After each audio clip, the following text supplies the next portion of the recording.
Alright, can anybody hear me? Hello, hello, hello. Alright, can anybody hear me? Alright, I think it's working. I think I heard myself. Alright, so, sorry for the delay and everything. Thanks everybody for being here. I can't believe that you are here watching me live. I guess this is the first time that I've ever done this. Anyway, thanks for being here. So anyway, I got blocked again from Facebook. They just want to get me off there as much as possible. I keep getting myself banned from Twitter and Facebook and everything. So anyway, are they going to shut me up? No. I'm just going to get louder. I'm just going to use more technology to get the word out. Be encouraged that, thank you. Hey brother. So just be encouraged that there are a lot of people waking up. I mean, we're starting to see people on the news. There was the governor of Hawaii saying that, you know, this is basically a false flag Syrian thing going on, and the former British ambassador to Syria is saying this is a fake false flag operation. So it's getting in the mainstream narrative. These people are getting on TV. More people are waking up, you know, to the CIA operations, you know, with the new CIA leak and the WikiLeaks. So people are waking up, but unfortunately Trump is just getting totally destroyed out there. Yes, the same person banned him. That's exactly what they do. Yeah, I've reported people like, you know, Paul Joseph Watson said he's reported people for, you know, saying kill all white people. Facebook does nothing. You know, the Facebook bans us just for questioning the narrative. So anyway, what I was getting at is Trump is just getting destroyed out there, and you know what this is reminiscent of is what the CIA does and what nation builders and all this sorts of stuff do is they disarm the people before they go in to invade, before they go in to enslave the people. They have to disarm them. You know, it's like if you're going to eat a scorpion, right, what is the first thing you do? You break off the tail. You break off, you know, the tip of the tail so it can't sting you. So they disarm and then they come into control. So that's why I am so afraid of this whole gun control narrative going on, is because as soon as they can get us disarmed, then they will come in and enslave us. So right now we are still okay. We are still free somewhat, not really, but somewhat free. As soon as our guns are taken away, even if I don't have any guns, even if I don't like guns, you want the guns to be here because that is the deterrent from the globalists, from the, you know, the globalists coming in and just totally enslaving us. So you ain't seen, if you think it's bad now, you ain't seen nothing yet. When they get the guns, be ready. It's going to be really bad. So anyway, what they did is they disarmed Trump in the same way. They got Bannon out of there. They got Flynn out of there. They devoted their whole attention to that. CIA, all of those agencies were devoted to getting those two people out of their way. That was Trump's, that was his gun, that was his armament. As soon as those people are gone, they can come in and totally co-opt Trump, totally get him to do whatever they want, because now he's totally surrounded. He has no way out. So they gave him a few options. He'd probably pick the most reasonable option in the reaction to Syria, but it's still a very bad thing, very bad option. And what I want to say is that you've heard the path to hell is paved with good intentions. Well, I'm going to come up with another quote right now, and that is the path to war is paved with good strategy. You might think what Trump did with Syria was good strategy. You know, China was meeting with him. He was like, oh, I'm going to show that we're strong, that we're not going to get pushed around. Boom, I'm going to hit that air base. If you're using war strategy, it's going to bring you to war. Maybe it will position you good in the war, but it doesn't matter. It's going to bring you to war. Did we get where we are as a nation right now because of good strategy? No, we've fallen from where we were based on good strategy. Good strategy got us the Federal Reserve. Good strategy got us these unconstitutional government agencies. Good strategy got us World War I. Good strategy got us World War II. All of this stuff. we don't need good strategy. What we need right now is good ideals. We need good morals. That's what started our country off on a good foot. That's what gave us a competitive advantage to Great Britain when we first started, because we had no rules and we had no regulations. We had freedom. We had the states deciding their own destiny. That's what we need to get back to. We don't need good strategy. We don't need good war strategy. We need good ideals to bring us to the place where we were as the heartbeat of the world, of a productive and prosperous place. We need those ideals. So anyway, that's pretty much it. I don't really have too much time. I would spend some more time with you guys, but let me just see what you all said and see if I can address any of it. Yes, Facebook, Twitter, YouTube. Yes, that's why. Fuck YouTube. That's why I'm going to use it as much as I possibly can. Alright, yeah, surrounded. That would be good tactics, though. Would that be good tactics, though?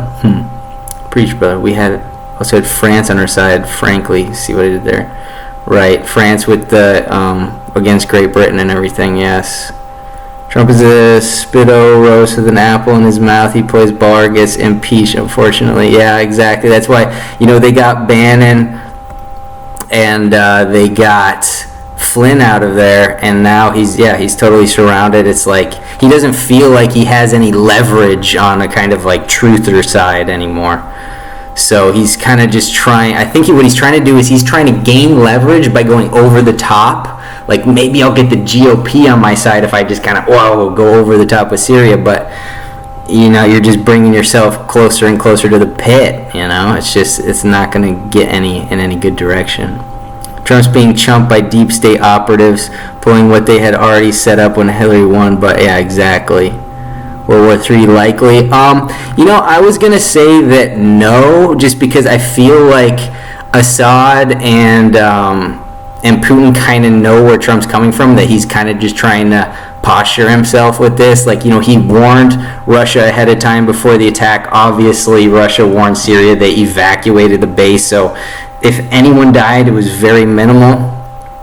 So I don't think that was really the impetus for war, but that is kind of like, like what I said, it's like if your good strategy is just going to lead you to war. The path to war is paved with good strategy. So this is just one of the things, like if you look back on World War I, World War II, how those got started, this is like one of those little precursors that kind of set the stage. So easily the CIA could pull a false flag, get Trump to do something even crazier, and it could possibly start World War III. What we really have to worry about, obviously we have to worry about Russia, right? If we start a war with Syria, we have to worry about Russia. But if Russia gets involved, we have to worry about China.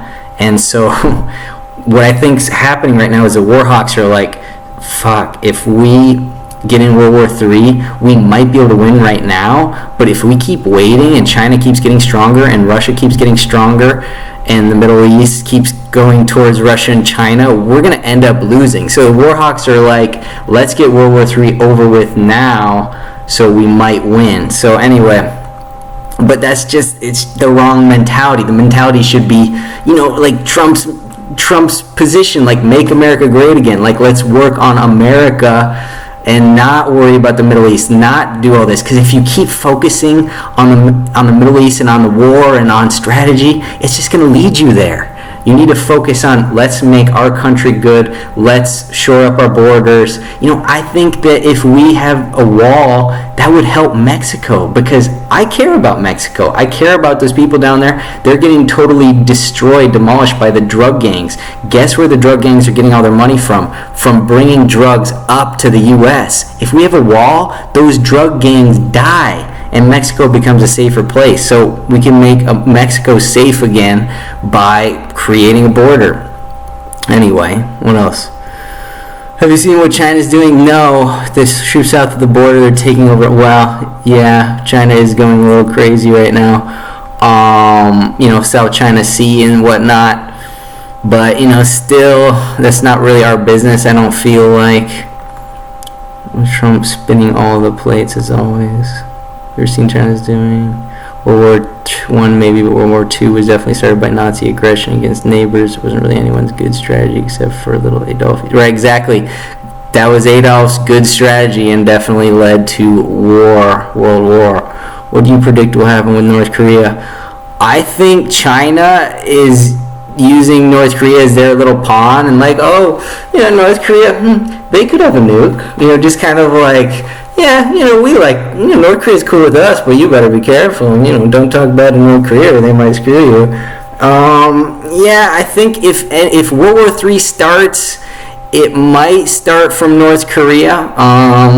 They might try to launch like a EMP, and it's predicted, I think Mike Adams from Natural News is like there's predictions that 90% of the population would die from a single nuke. If they sent up a high altitude nuke and detonated it over the US, it would take out our grid, and it's predicted that 90% of us would die. So that would be a great way to start World War III. Destroy the US infrastructure. I mean, obviously our military infrastructure is hardened, so it wouldn't be susceptible to EMP, but they would kill off 90% of us in short order. So that could be how World War III starts. That would be a pretty freaking horrible way, but that could be. Trying to get troops on the Canadian border. Canadian border? Oh wow, that's crazy. What do you predict will happen to North Korea? Well, is more than marionettes. The system. Sorry, I don't know the English word. I don't know. Mexico needs a better government. Yes. Marionettes in the good word. China massively trolling with North Korea.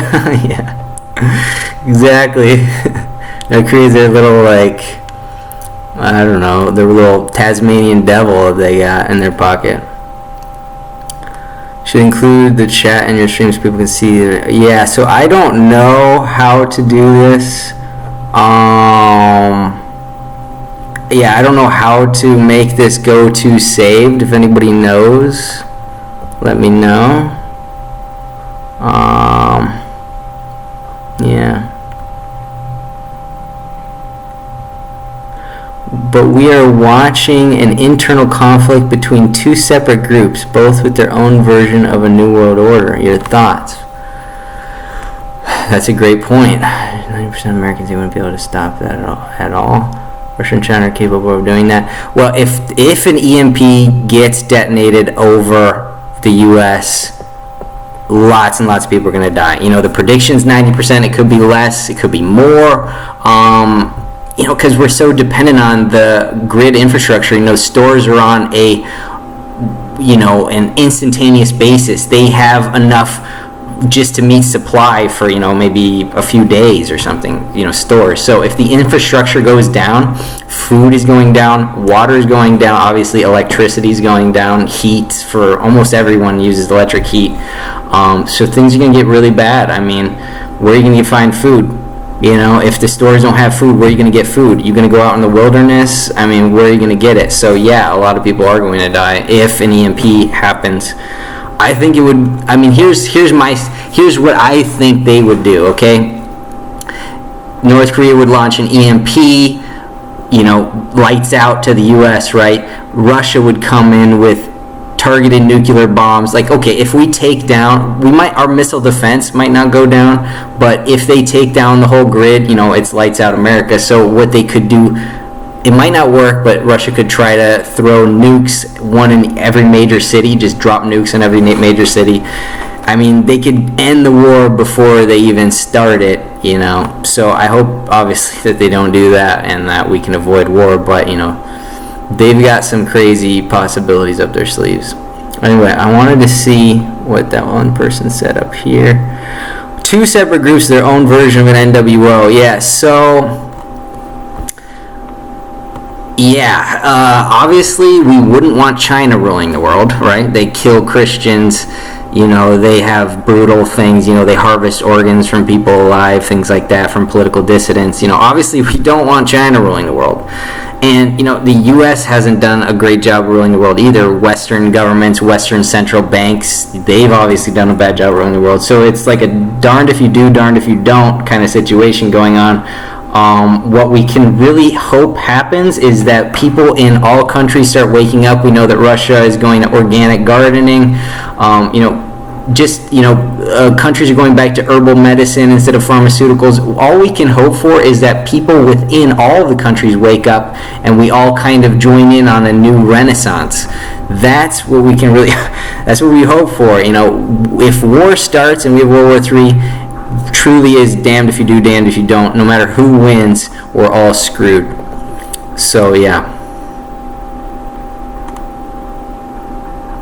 Rothschilds are with Trump, Rockefellers with... That was pretty good. Who knows? Probably. Something's going on. He's got the CEO of ExxonMobil as a Secretary of State. I mean, that's the conspiracy theory, right? The conspiracy theory is that the oil companies are, that we're going to war in the Middle East, not for humanitarian reasons, but for the oil. That's the whole conspiracy theory, right? You probably heard that before you were awake, when you're like, oh yeah, well, just for the oil, yeah, right. Well, now you're like, well, obviously, right, we're going for the oil. If it was humanitarian, we'd be in North Korea, we'd be in Saudi Arabia, we'd be in China if it was for humanitarian reasons. But it's obviously for oil. It's basically what happens is if they see a strong leader in the Middle East who doesn't want to do business with our oil companies, then we go in there, dethrone the dictator, and then just let our little proxy army have their spoils of war. ISIS, Hezbollah, whatever, have their spoils of war and take over the country. Whatever, just as long as you let us have our oil companies in there. So that's what's happening. Yeah. Oh, but so what happened was that Trump, so we know that we go there to get the oil, right? Now, Secretary of State is the foreign policy. The Secretary of State is the head of foreign policy for the U.S. Guess who Trump puts as his Secretary of State? The CEO of ExxonMobil, an oil company. I mean, can you be more blatant than that? Yes, Trump is basically saying, yes, we go to war for oil. Let me put the oil CEO as Secretary of State. What the heck was Trump thinking? That was the stupidest thing. I mean, if it's got to be a joke or something, it's just satire. Prison cells are electromagnetic too, and EMP means those locks will fail, meaning hundreds of thousands of felons unleashed. Sure, yeah, they'll probably let the prisoners out. I mean, yeah. I don't think Russia will drop nukes. They want to take over and occupy the U.S. Maybe, but they want to win too, so they would do whatever it took to win. I feel like China want everyone else. Like, we killed all the buffaloes when we were trying to kill the natives. Like, even though we wanted America, we still killed the buffaloes to get rid of the natives. So, I mean, people... they will stop at nothing to win, first and foremost. They're not going to worry about the spoils first. Russia and China. I feel like China and want everyone else to fight, and they'll just take it all over it. Probably exactly what they're thinking. But, yeah, that's probably exactly what they're thinking. Russia and China are totally going back to organic gardening, holistic medicine, letting the foolish needs and fall back to truth so they'll fail. Yes, exactly.